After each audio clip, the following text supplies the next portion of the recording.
What's up, guys? It's Coach Grant with First Down Training, and today we're going to be breaking down how wide receivers can read defenses. More importantly, we're going to be discussing a DB's leverage and what that means to use. So I hope this video helps you guys out. We're going to be talking about inside shade press, outside shade press, how to identify each one of those, how to use your releases, how to attack each specific look with the routes that you're given, and then we're going to be talking about off-man coverage inside and outside shade. So again, hope this video helps you guys out, but also, fellas, if you're a wide receiver and you struggle with how to organize the drills that you need to be doing to improve your route running, your press releases, your hands, your explosiveness, your balance, check out that very first link in the description below for our 8-week wide receiver on-field workout plan. You'll get access to over 200 plus wide receiver drills with sets, reps, and video examples of each drill broken down into an 8-week daily schedule. So if that interests you, fellas, check out that very first link in the description below. Let's get started with this video. So first look we're going to be discussing here is inside shade press. So if I have an inside shade press coverage DB, this is more like kind of a softer press look because obviously we have about maybe a yard or two of separation, especially because he's off the ball.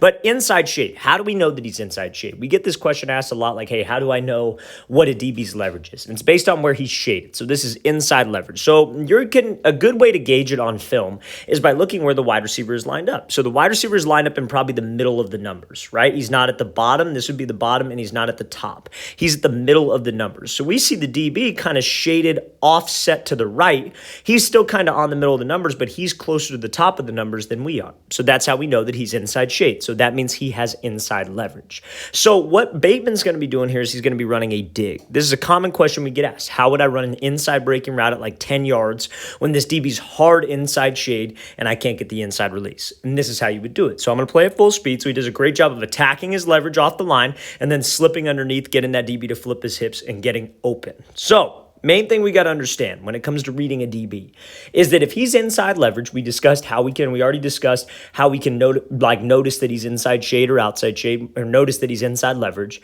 He's inside leverage because he's trying to protect the inside. He does not want you to come off the line and get a free inside release because chances are he does not have any help to the inside. The help is going to be his sideline. So what he wants you to do is just take what he gives him and run to the sideline so he can get hands on us and squeeze us to that sideline because the sideline is his help.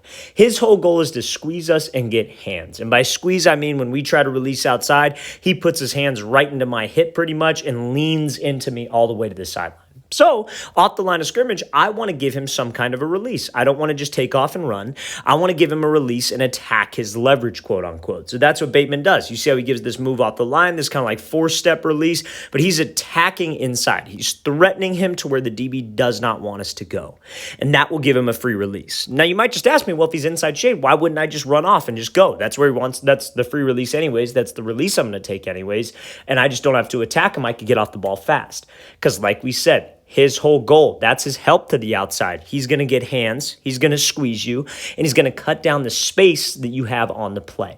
So we want to make sure that we keep him honest with some kind of a release. There are a lot of releases that work, but when you see that inside shade look, that inside leverage look, you have to attack his leverage, then go. That goes for anything. That goes for an inside breaking route, and that goes for an outside breaking route. Let's say he was running a 10-yard out. It would be the same thing. You'd want to attack him off the line, then push up vertical. Because especially on an outside breaking route, if you get squeezed and you don't have any space to accelerate, quarterback's not going to give you that ball. So make sure, fellas, inside shade press, that is the whole goal. He's trying to prevent the inside route, and that is what we have to do with my release and with me at the top of the route. Now, some of you might say, well, what if he plays it better than this, coach? What if I push up vertical on this dig, but he's hip to hip with me? That's fine. I got to have a plan for that, right?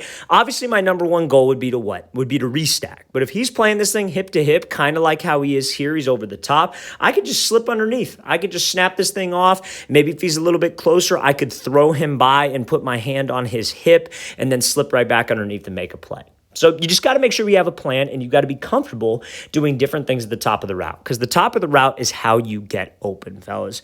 Let's play this thing again, full speed one more time, then we'll get into an outside shade press look that'll be great for you guys to learn from and how you guys can recognize that. So pretty simple, right? So a lot of people ask me all the time, like I was saying before in the last clip, is how do I know if he's outside leverage, inside leverage? How do I recognize his leverage? It's all based on where he is shaded.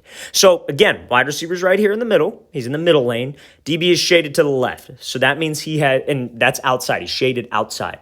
That means he has outside leverage. So it's literally the exact same concept as inside leverage. You just have to understand this as a wide receiver. He's outside shade because he's trying to protect the outside. He does not want you to run a fade. He does not want you to run a corner. He does not want you to run a 10-yard out. He wants to do whatever it takes to force you inside. Why do you think? Think about it from an inside shade perspective. He was trying to force you to the sideline because why? The sideline was his help. Now, no DB in their right mind would ever play outside leverage without safety help or some kind of help to the inside. So he's trying to force you to the help, which is that safety, which is that linebacker dropping, which is that robber look, whatever it is.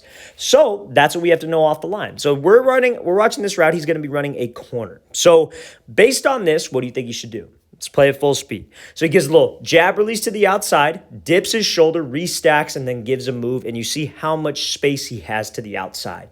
That is textbook how you guys can beat this outside leverage. So if you have an outside raking route against outside leverage, you'd want to attack him. You could do this like kind of split release here. You do a little head fake to the outside, something to keep him honest, something to threaten him outside. And again, this may not have even been the best release, but if I could just get this DB to hesitate a second and I get a free inside release without getting rerouted where he gets hands on me and squeezes me all the way inside, then I win. And what he does is he does a great job of doing that shoulder dip because he knows that if he takes that inside release on an outside breaking route, everybody hates this because that makes it easy for that DB to squeeze you inside.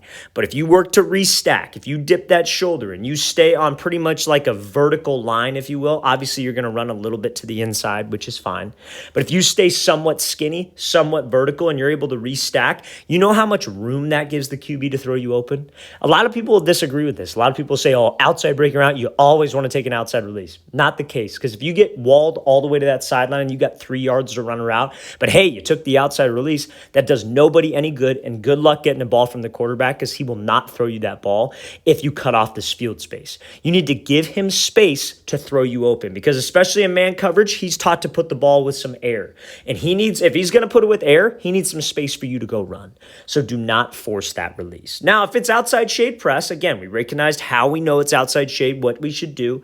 But what if it's an inside route? Same concept. You don't want to just take off and run. Like let's say it's a post, for example. You don't want to just take off and go run the post because he's going to get hands, squeeze you all the way inside, and then we're not going to have any space, especially on a post because you're running a post right into a safety, and that we know based on his leverage that he has safety help. You would want to attack him. Then it's the same thing. I work to restack and then I break it off. Or maybe if he's playing hip to hip with me and I'm running with him, I lean into him, then I break it off. You just got to make sure, fellas, we have a plan at the top of the route. The release should be the easy part. The release should not be hard. If he's giving away his leverage, let's threaten his leverage and let's get up into the route. Let's play this thing again, full speed one more time. Great job dipping that shoulder and great job hitting that rocker step at the top of the break to give himself some space to accelerate out. So now, last clip here. This is going to be like kind of how do you recognize off coverage, right? Now, what is leverage when it's off coverage? It's the same concept, fellas. He's going to be running a post route here. So what did we just talk about when it was pressed up outside shade? What's he trying to protect? Trying to protect the outside. So I see that he's outside shade. Now that I see that he's off, okay, he's trying to protect the outside. But again, he's off coverage, so everything's a little bit longer developing. If he's in press, you obviously got to give him something to threaten where. Threaten where he doesn't want us to go. So in this case, if he's outside shade and he's an off man, I would want to threaten him outside. But he's off, so I have to ultimately get up into my route. So I would maybe do a fake at the top of the break, maybe a rocker step, angle my stem at his leverage because we know that he's going to keep his leverage because he will not give up the outside. So when I can widen him, guess what? That creates a bigger window for that quarterback to hit me because he has safety help to that inside. So let's play this thing full speed. That's what this wide receiver does. Does a great job of attacking the DB, keeping this post skinny. And again, you see it's away from the safety help. If we can widen this guy, and the more he widens, the further or the bigger the window is between us and the safety. If you were to just go here, like let's say, for example, this DB's here and there's a safety here. If you were to just run up and run the post, he would be right on your hip pocket, and so that safety would be right in front of you. That's a tiny window for the QB. But let's say the safety's here, DB's here. Because of your stem, that widens the DB, and now when you have that break point, you have a much bigger window before the safety gets there. So that's what it comes down to when it's off man, fellas. You have to attack leverage when the route is away from the leverage of the DB, and you want to attack the inside or outside shoulder if the route is to the leverage. So if it's a post, which is away from the leverage, outside leverage, that's an inside route, you would attack him to widen him. If it was like a route like a 10-yard out, you would attack his inside shoulder, try to get him to flip the hips, and then slip back underneath. Same kind of concept for inside shade. Let's watch the thing again, full speed one more time. Great job with this stem from the wide receiver, using a rocker step to widen that DB so we can create some separation.